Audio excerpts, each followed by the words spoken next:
Marcus Chen had always known this day would come. The transport ship's metal floor vibrated beneath his knees as the Zephyrian guards dragged him through the corridors. Their crystalline blue skin caught the harsh artificial light, making them look like living sapphires wrapped in military uniforms. Behind their translucent faces, their thoughts were unreadable, but Marcus could feel their disgust radiating like heat from a furnace. The human colony on Kepler 442b had fallen 3 months ago. Marcus remembered the day clearly. The sky had turned purple as the Zephyrian fleet descended like metal locusts. Their weapons had carved through the settlement's defenses as easily as a hot knife through butter. The colonists had surrendered quickly, hoping for mercy that never came. Now Marcus found himself the last surviving human in this sector of space. The others had been sold to various alien races as exotic pets, laboratory specimens, or worse. But Marcus had been kept for something special. The Zephyrians had whispered about it in their musical language, thinking he couldn't understand. They were wrong.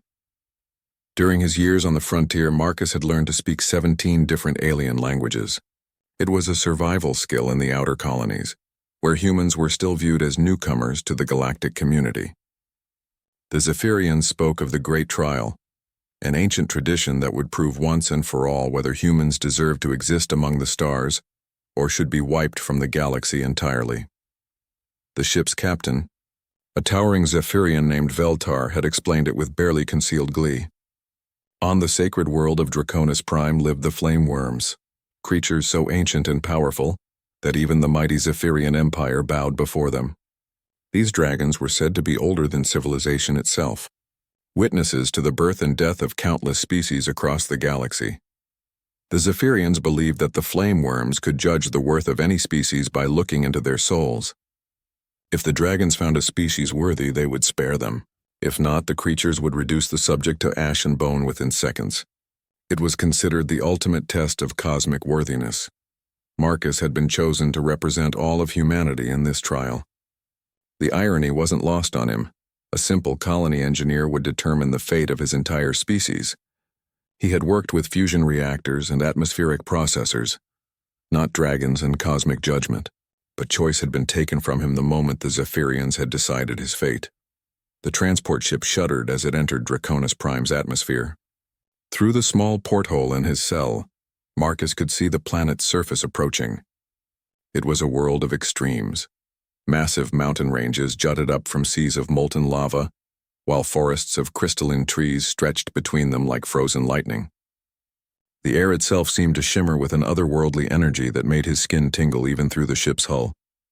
As they descended, Marcus caught his first glimpse of the Pit of Trials. It was a massive crater carved into the planet's surface, so deep that shadows pooled at its bottom like black water. Ancient stone steps spiraled down its walls, worn smooth by millions of years of use. At the very bottom, barely visible from this height, he could see movement, the legendary flame worms preparing for another judgment. The ship landed with a bone-jarring thud on the crater's rim. Immediately, Marcus could feel the heat seeping through the hull. This world was much hotter than Earth, with an atmosphere thick with sulfur and exotic gases that would kill a human in minutes without proper equipment. The Zephyrians had fitted him with a basic breathing apparatus, but he suspected it would only delay the inevitable. Veltar appeared at his cell door, flanked by 2 guards. The captain's face showed the closest thing to satisfaction that a Zephyrian could express. "Human," he said in his melodic voice, "your time of judgment has arrived. The flame worms have been informed of your species' crimes against the natural order. Your expansion across the stars without permission, your destruction of countless worlds for resources, your violence and chaos. All of it will be weighed." Marcus stood slowly, his legs stiff from the long journey. "And if they find humanity worthy?" Veltar's laugh sounded like wind chimes in a hurricane. "They won't. No species has passed the trial of flames in over 10,000 years. The last to try were the Corvani Empire, and their representative lasted barely 30 seconds before being consumed by dragonfire." The guards escorted Marcus from the ship onto the crater's edge. The heat hit him like a physical blow. Even through his environmental suit, the air shimmered and danced around them, creating strange optical illusions that made the landscape seem to ripple like water. In the distance, he could hear sounds that defied description.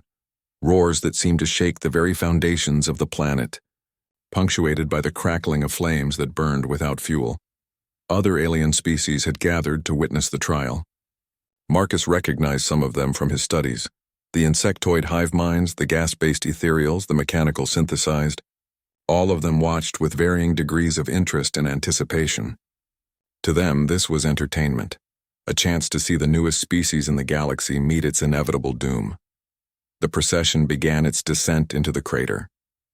Ancient protocols demanded that the trial subject walk the steps alone, but the Zephyrians had modified the tradition slightly. They followed at a distance, weapons drawn in case Marcus tried to flee or fight back. Not that either option would do him any good on this alien world, surrounded by hostile forces and thousands of light years from the nearest human settlement. As they descended, the temperature continued to rise. Marcus could feel sweat beading on his forehead despite the suit's cooling systems. The walls of the crater were covered in strange symbols and carvings, depicting the trials of countless species throughout galactic history. Most of the carvings showed the same thing: creatures being consumed by dragonfire, their forms dissolving into smoke and ash. But there were older carvings too, ones that showed a different story. These ancient images depicted beings standing alongside the dragons, working together, building something greater than either could achieve alone. Marcus studied these images as he walked, trying to understand their meaning. Who were these creatures, and why were their stories different from the more recent trials? The answer would have to wait. They had reached the bottom of the crater, and the true scope of his challenge was finally revealed.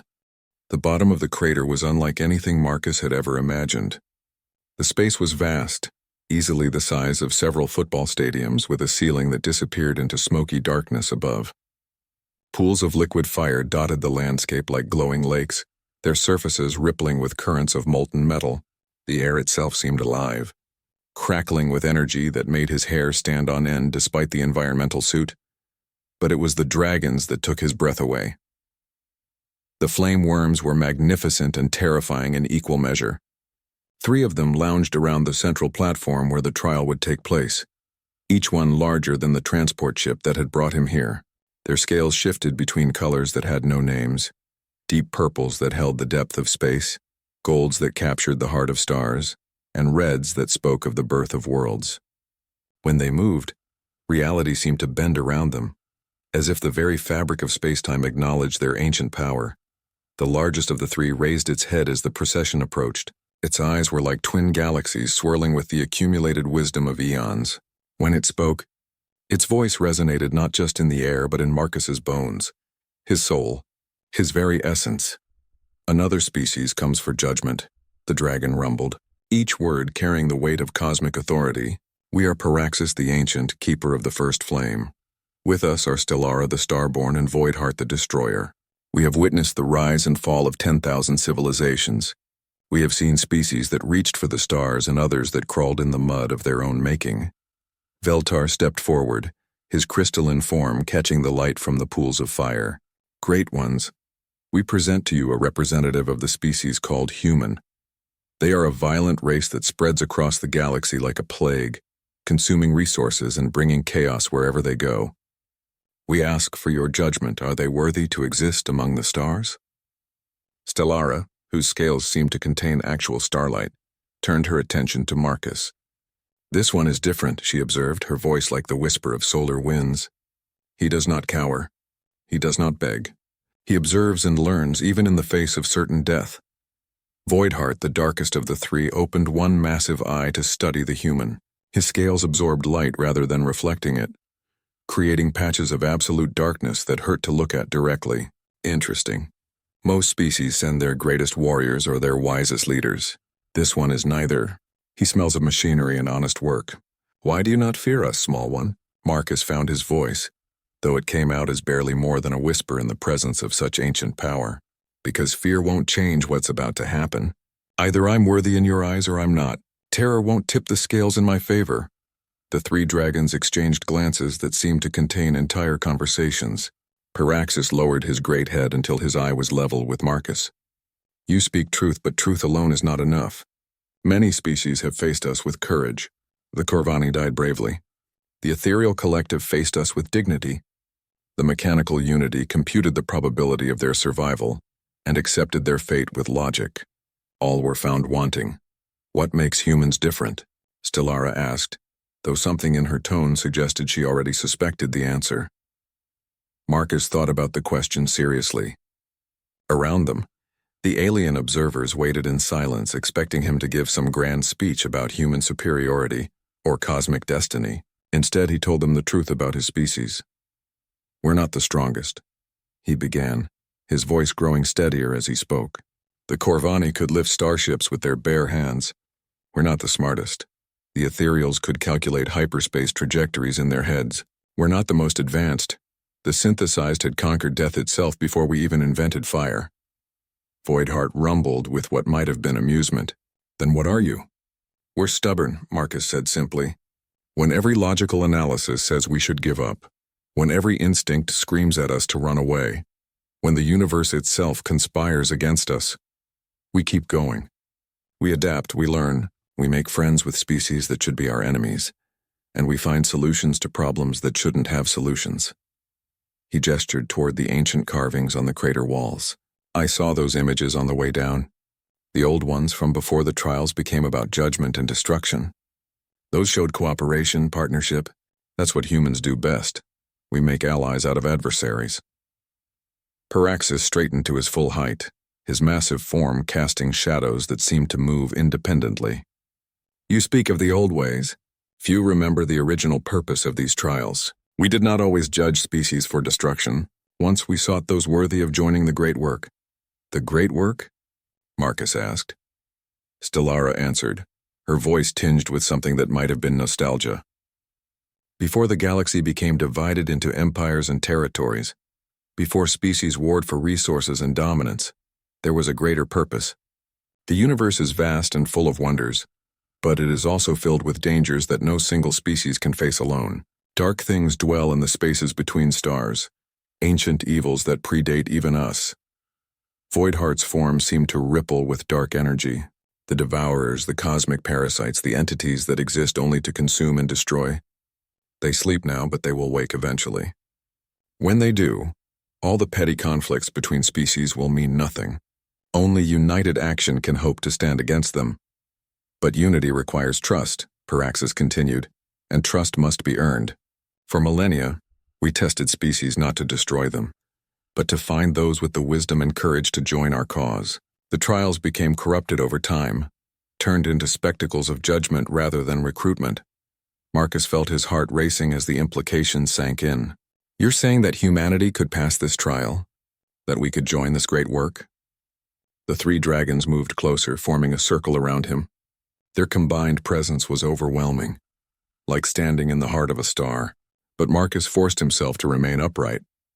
"The question," Voidheart said, his voice like the whisper of entropy itself, "is whether your species has what we truly need. Not strength or intelligence or technology, but the ability to see beyond yourselves, to sacrifice for others, even those you barely understand." "Prove it," Stellara challenged. "Show us that humans can put the greater good above their own survival." Around the crater's rim, the alien observers leaned forward in anticipation. They expected Marcus to fail this challenge just as all the others had. But as he looked up at the three ancient beings surrounding him, Marcus realized that this wasn't really about him at all. This was about something far more important than the survival of one man or even one species. The test began without warning. One moment Marcus was standing on solid ground. The next he found himself suspended in a sphere of pure energy that crackled with the power of three ancient minds.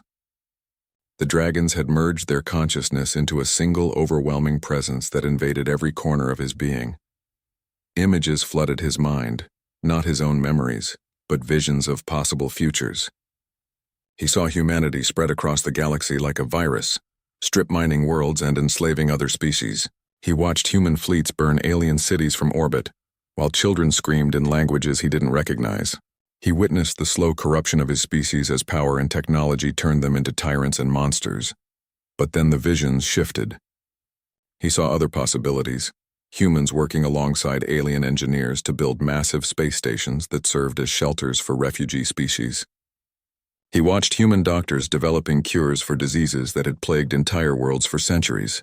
He witnessed human explorers making first contact with isolated civilizations, offering friendship instead of conquest.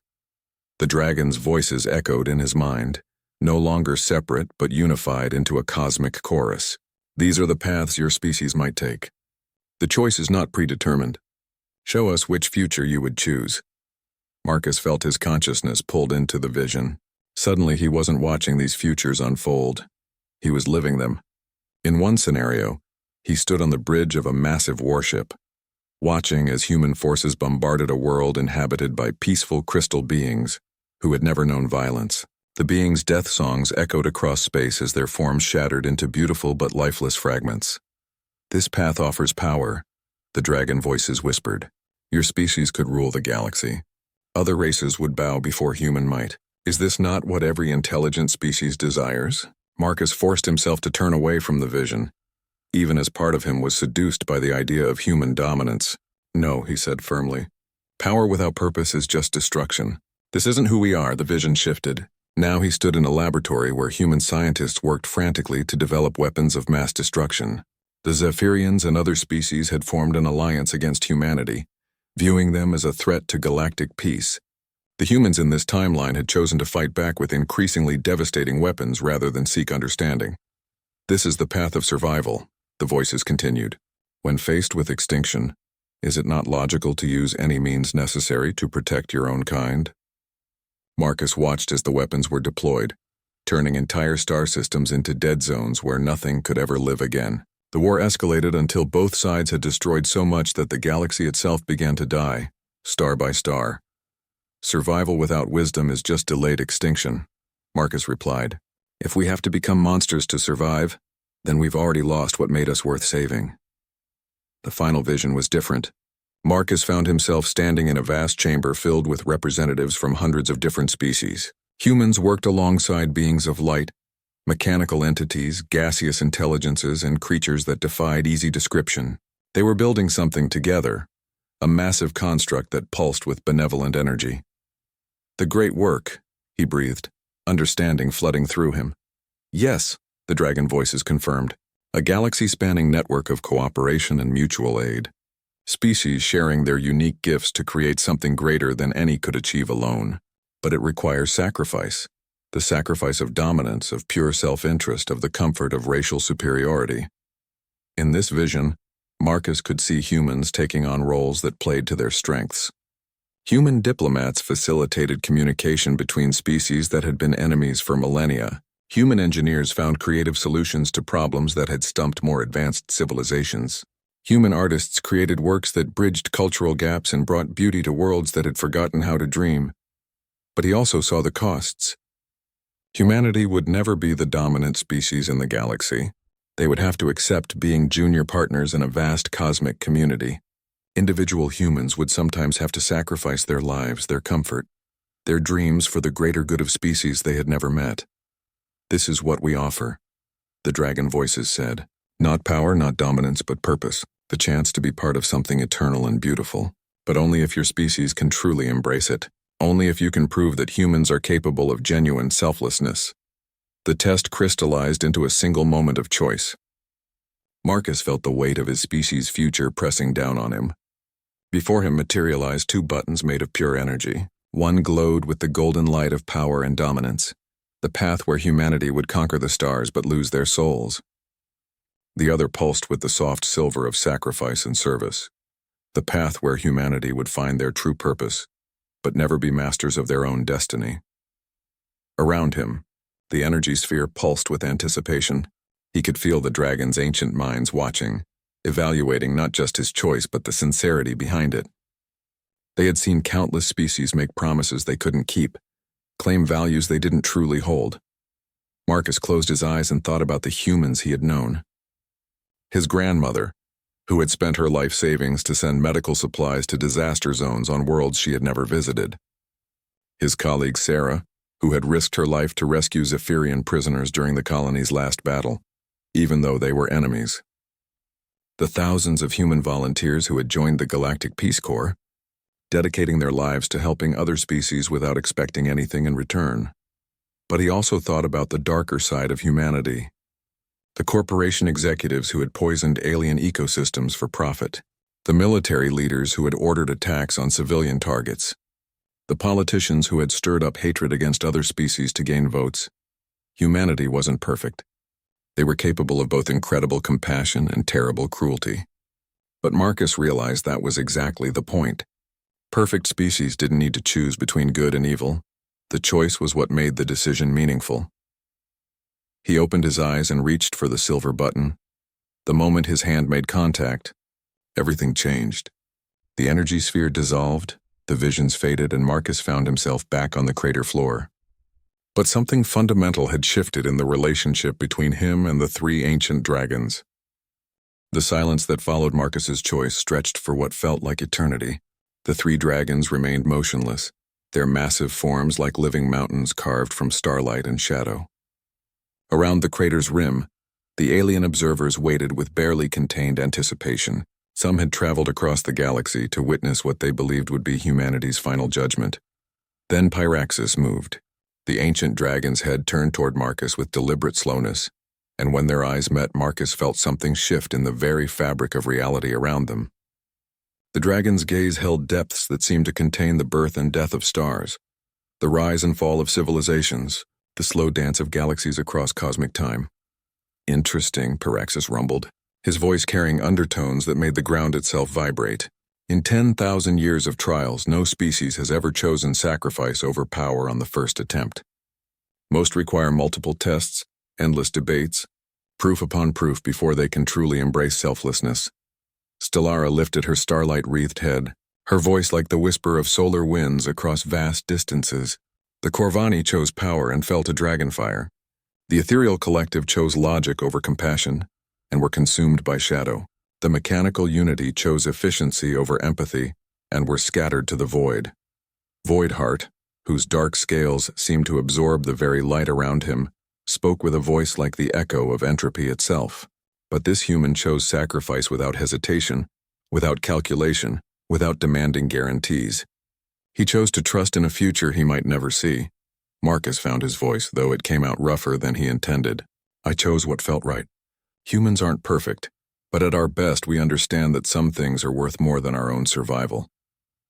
The dragons exchanged glances that contained entire conversations in languages older than speech. Around the crater, Marcus could hear the murmur of confused voices from the alien observers. This was not how trials usually proceeded. There should have been fire by now, screaming, the acrid smell of incinerated hopes. Instead, something unprecedented was happening. Pyraxis lowered his massive head until he was eye level with Marcus. Tell us, small engineer, what do you know of the true threats that face this galaxy? Marcus thought carefully before answering.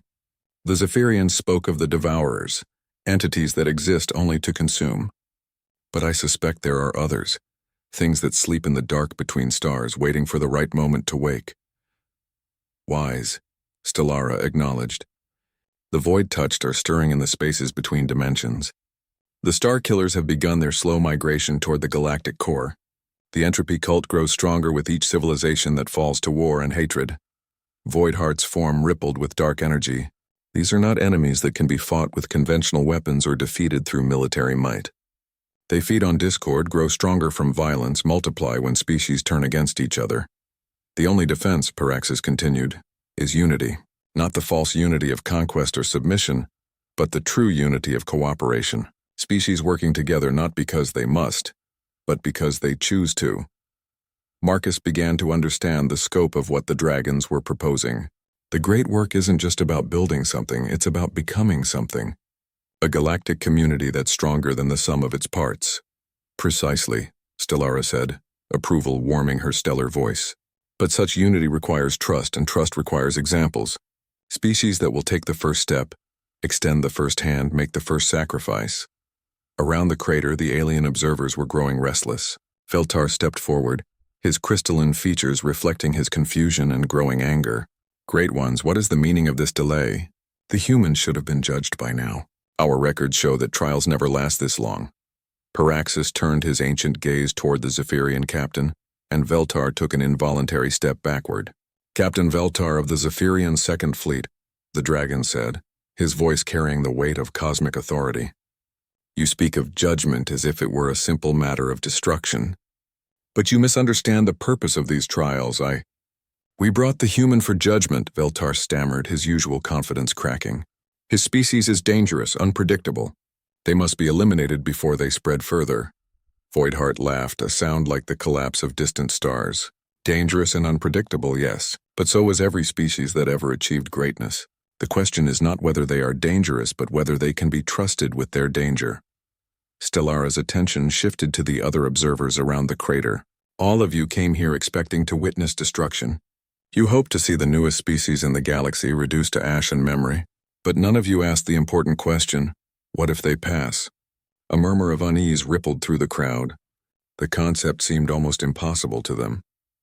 The trials had become synonymous with execution, a final solution to problematic species that threatened the established order. Pyraxis rose to his full height, his massive form casting shadows that seemed to move with independent life. The trials were never meant to be tools of destruction. They were meant to identify those species capable of joining the great work. But over the millennia they became corrupted, turned into spectacles of judgment by those who feared change. Marcus felt the pieces of a vast puzzle clicking into place. You've been waiting, he realized. All this time you've been waiting for a species that would choose correctly. Waiting and hoping, Voidheart confirmed. The threats facing this galaxy grow stronger with each passing century. We needed allies, not subjects. Partners, not servants. Stellara's form began to glow brighter, her starlight intensifying until it painted new shadows across the crater walls. The question now is whether your species will honor the choice you have made. Individual wisdom does not guarantee collective action. Pyraxis nodded gravely. You have shown us that humans can choose sacrifice over power. But can your entire species make the same choice? Can they accept being part of something greater rather than masters of their own destiny? Marcus thought about the human colonies scattered across known space. The governments and corporations and independent settlements that would all have opinions about humanity's future.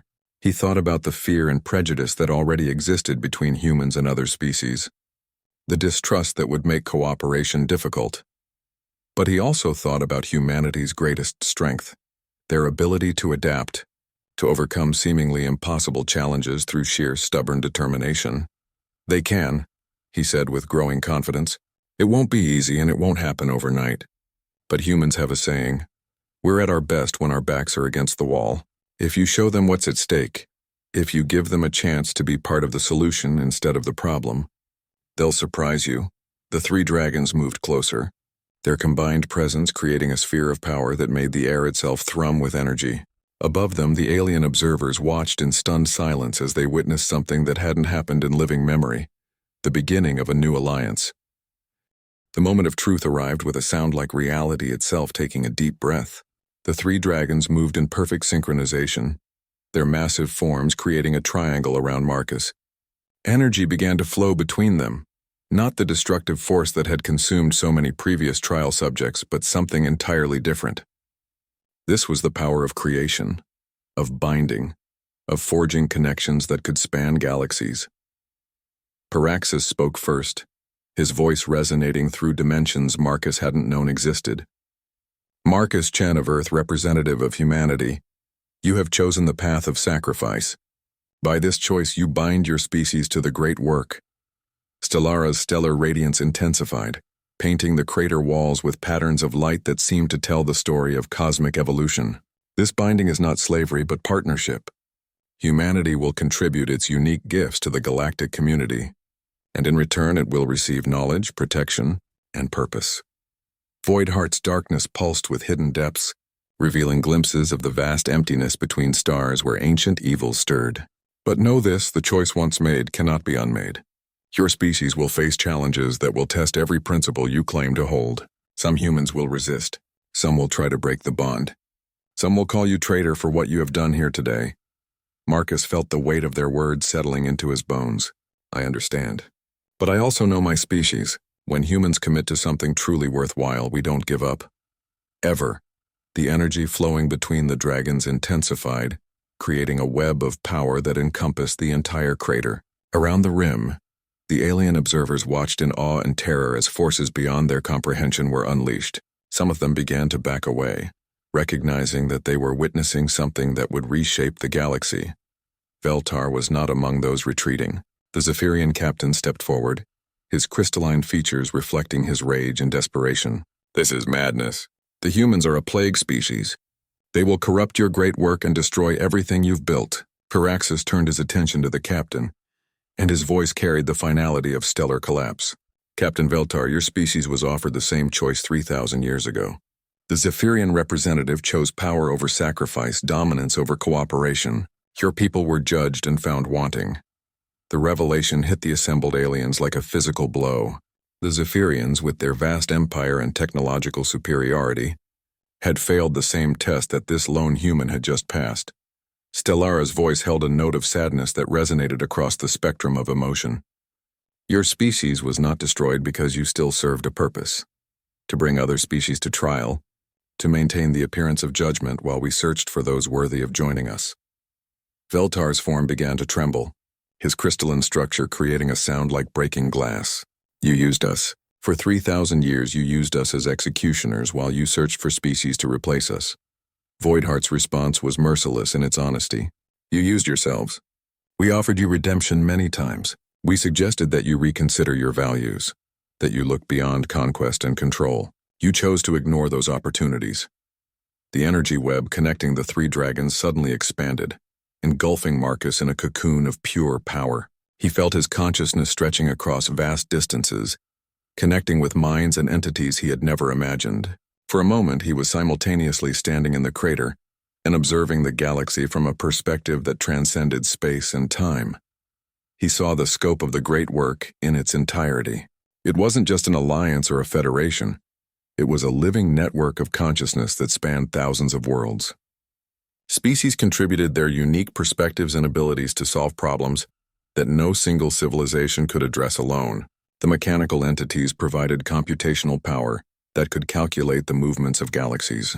The energy beings offered insights into the fundamental forces of reality. The organic species brought creativity, emotion, and the spark of inspiration that turned cold logic into true wisdom.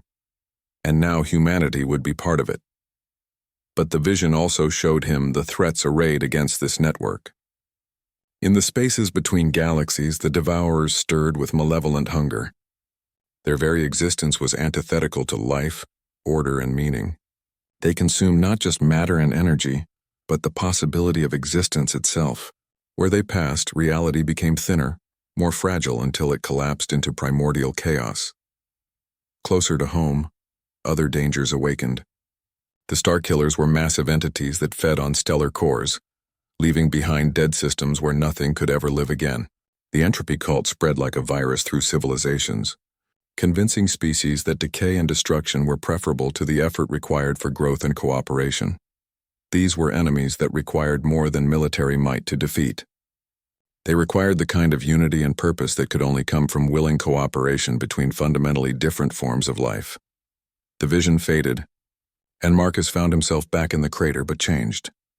He could feel the connection now, a thread of consciousness that linked him to the great work and, through it, to countless other beings across the galaxy. The sensation was overwhelming but also comforting, like discovering that he had never been truly alone. Piraxis lowered his great head, and for the first time, Marcus saw something in the ancient dragon's eyes that looked almost like relief. "It is done. Humanity has joined the great work. Your species will be contacted within the span of one solar revolution. Representatives will be chosen, teachers will be assigned, and the process of integration will begin." Stellara's form began to shimmer and fade, as if she were preparing to depart for other dimensions. "Remember, young human, that this is only the beginning. Your species will face tests that make today's trial seem simple. Not all humans will accept what you have chosen for them." Voidheart was already dissolving into shadow and starlight. "But those who do accept will find purpose beyond their wildest dreams. They will help build something that will outlast the heat death of the universe itself." Around the crater, chaos was beginning to erupt. Some of the alien observers were fleeing in terror, unwilling to face the implications of what they had witnessed. Others were demanding explanations, their carefully ordered understanding of galactic politics crumbling around them. But Veltar remained, his crystalline form now pulsing with barely contained fury. "This changes nothing," he declared, his melodic voice turned harsh and discordant. "The Zephyrian Empire will never accept human equality. We will destroy them before we allow them to take our place in the galactic order." The three dragons were almost completely faded now, their physical forms dispersing back to whatever realm they truly inhabited. But Paraxis's final words carried the weight of prophecy. "Captain Veltar, your empire has chosen its path. Humanity has chosen theirs. The universe will remember which choice led to greatness and which led to dust." And then they were gone, leaving Marcus alone in the crater with a crowd of confused and frightened aliens, a changed galaxy, and the enormous responsibility of representing his entire species in a cosmic alliance that most humans didn't even know existed. The aftermath of the dragon's departure left an eerie silence that seemed to press against Marcus's eardrums. Where three ancient beings had moments before commanded reality itself, now only empty air remained, shimmering with residual energy that made his skin tingle. Around the crater's rim, the assembled aliens stood frozen in shock, their various forms of communication creating a babel of confusion that echoed off the stone walls. Marcus remained at the center of it all, feeling the weight of what had just transpired settling over him like a physical burden. The connection to the great work pulsed in his mind, not overwhelming but constant, like a second heartbeat that reminded him he was no longer quite human in the way he had been before. Veltar was the first to break the paralysis.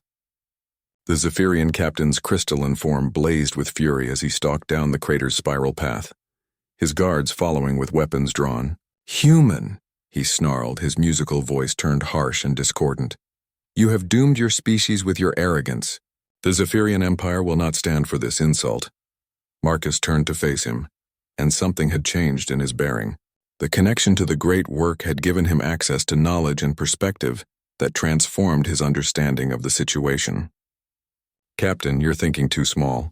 This isn't about insults or empire politics. This is about survival, not just for humanity or the Zephyrians, but for all life in this galaxy." "Survival?" Veltar laughed, the sound like crystal breaking in a hurricane. "Your primitive species knows nothing of survival. We have ruled the stars for 5,000 years while you were still crawling in the mud of your birth world." Through his connection to the great work, Marcus could sense the vast network of consciousness that spanned the galaxy. He felt the presence of the mechanical entities calculating probable futures, the energy beings monitoring quantum fluctuations for signs of dimensional intrusion, the ancient organic civilizations sharing their accumulated wisdom across impossible distances, and he felt their concern. The Zephyrian Empire's rejection of cooperation was creating dangerous ripples in the galactic community. Their military might and territorial control made them a significant threat to the delicate work of building unity among the stars. 5,000 years, Marcus repeated thoughtfully. "That's impressive. But the dragons have been guarding this galaxy for millions of years and they're worried. Doesn't that tell you something about the scale of what we're facing?" Veltar raised his weapon, a crystalline device that hummed with lethal energy. "It tells me that ancient powers are afraid of change, afraid of species that refuse to bow before their authority. The Zephyrian Empire bows to no one." Around the crater, other aliens were beginning to choose sides. The insectoid hive minds clustered together, their collective consciousness buzzing with rapid communication. The gaseous ethereals swirled in agitated patterns that spoke of deep philosophical debate. The mechanical synthesized stood motionless, processing data at speeds that made their decision-making appear instantaneous to organic minds. Marcus could feel their uncertainty through the growing network. Some species were intrigued by the possibility of joining the great work, attracted by the promise of purpose and protection. Others were terrified of losing their independence, their cultural identity, their right to determine their own destiny. It was the mechanical representative who spoke first. Its voice was a harmonic blend of electronic tones that somehow conveyed both logic and emotion. Query: what guarantees exist that joining this great work will not result in the absorption and dissolution of individual species' identity? Through his connection, Marcus could access information that had been accumulating for eons. The great work doesn't eliminate differences, it celebrates them. Each species contributes their unique perspective and abilities. The mechanical entities provide computational power and logical analysis. The energy beings offer insights into fundamental forces. Organic species bring creativity and emotional intelligence. No one is asked to give up what makes them special. An ethereal drifted closer, its gaseous form shimmering with bioluminescent patterns, but the human speaks with the voice of the ancient ones now. How do we know he still represents his own species and not their agenda? It was a fair question, and Marcus took a moment to examine his own thoughts and motivations. The connection to the great work provided knowledge and perspective, but it didn't control his thinking. If anything, it amplified his essentially human values. The desire to protect others, to build something lasting, to ensure that future generations would inherit a better galaxy than the one he had been born into. "I'm still human," he said simply, "but I'm a human who's seen what we're really up against. The threats the dragons mentioned aren't theoretical. They're real and they're coming. The Devourers, the Star Killers, the Entropy Cult. These aren't enemies that any single species can defeat. Not even the mighty Zephyrian Empire." Veltar's weapon charge increased to a lethal level. "Enough of this propaganda. Your trial is over, human. The dragons may have spared you, but I will correct their mistake." The energy discharge that followed lit up the entire crater like a miniature star. The beam struck Marcus' center mass with enough power to vaporize a small building. Gasps and cries of shock echoed from the alien observers as the brilliant light faded. But when their vision cleared, Marcus was still standing. A shimmering barrier of energy surrounded him, deflecting the Zephyrian weapon's output harmlessly into the crater walls. The barrier wasn't his doing. It was a manifestation of the Great Work's protection, responding automatically to threats against its newest member. Veltar fired again, pouring more power into his weapon until it began to overheat. Other Zephyrian guards joined him, their combined firepower creating a light show that could be seen from orbit. But the barrier held, and Marcus remained unharmed. "This is what cooperation looks like," Marcus said, his voice carrying clearly despite the energy weapons firing around him.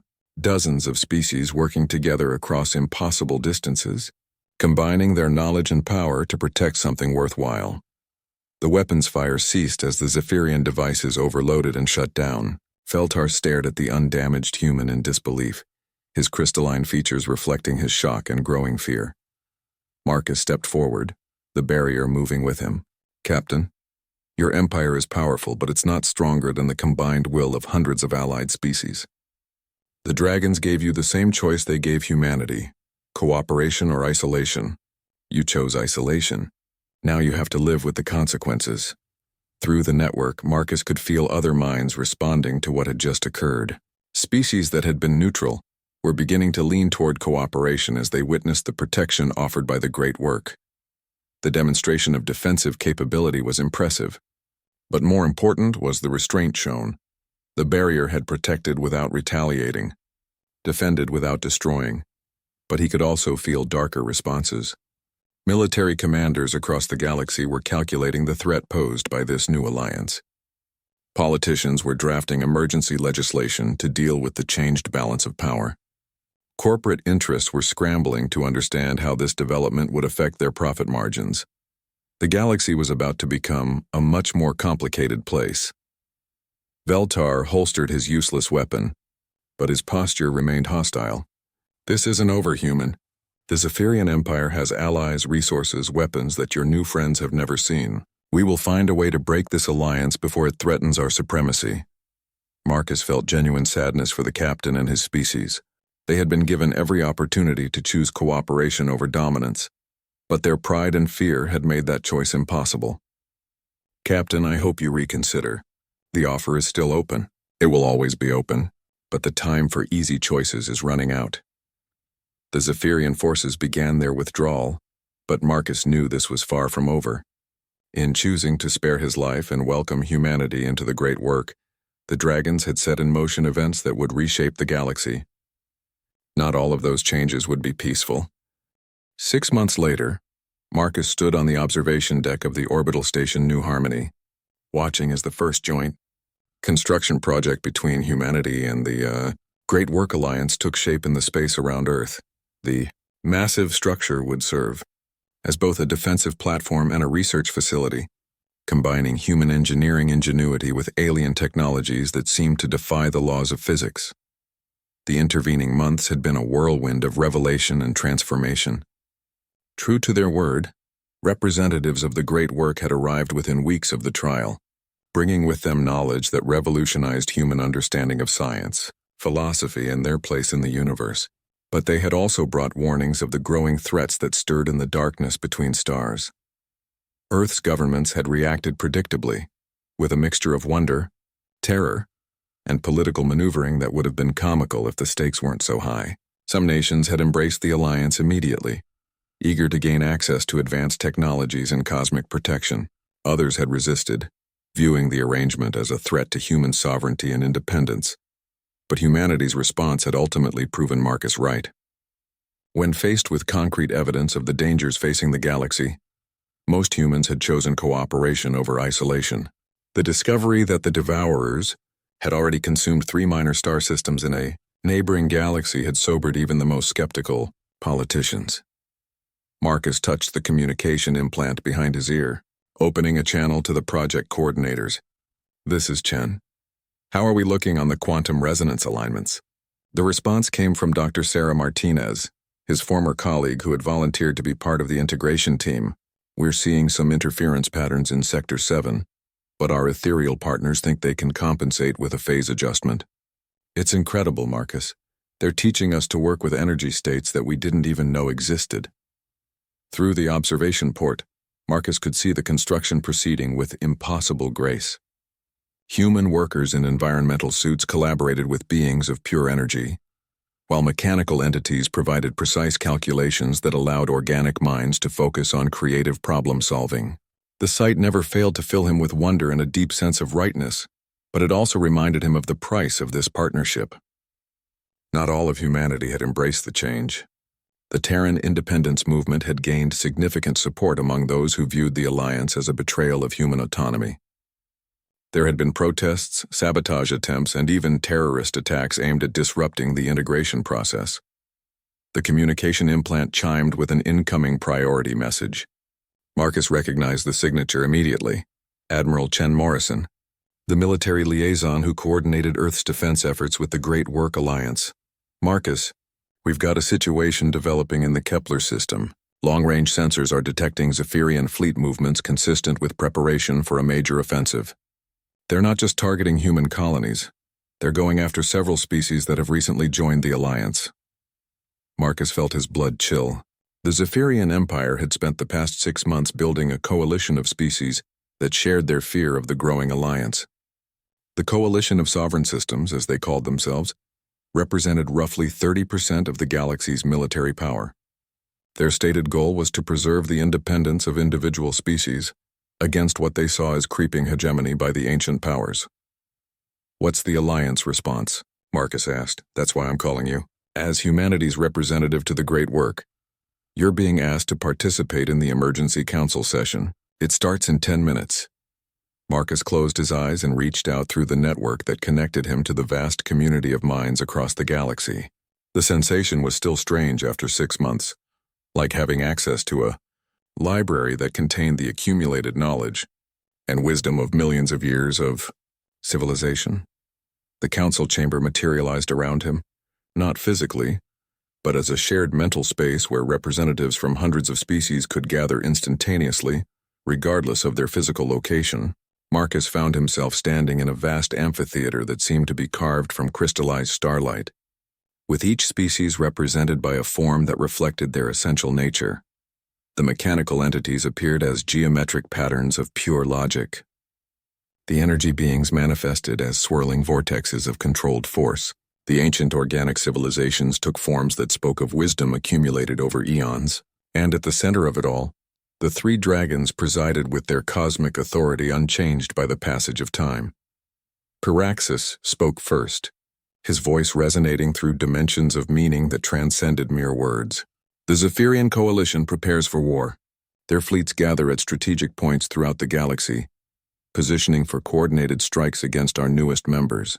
They believe that by demonstrating our inability to protect our allies, they can shatter the alliance before it reaches critical mass." Stellara's starlight form pulsed with agitation. "Our defensive capabilities are substantial, but they are designed to repel cosmic threats, not wage war against other galactic civilizations." The great work has always succeeded through cooperation and inspiration, not through force of arms. Voidheart's darkness seemed to deepen as he spoke. Yet force is what the Coalition understands.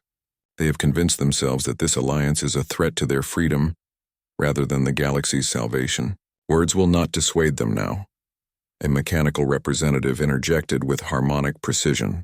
Probability analysis indicates that conventional military response will result in galactic civil war, with 87% certainty. Such conflict would weaken all parties and leave the galaxy vulnerable to the cosmic threats we seek to prevent. An ancient, ethereal elder drifted forward, its gaseous form shimmering with bioluminescent thoughts. Perhaps the time has come to reveal the true scope of the threat we face. The Coalition's fear stems from ignorance.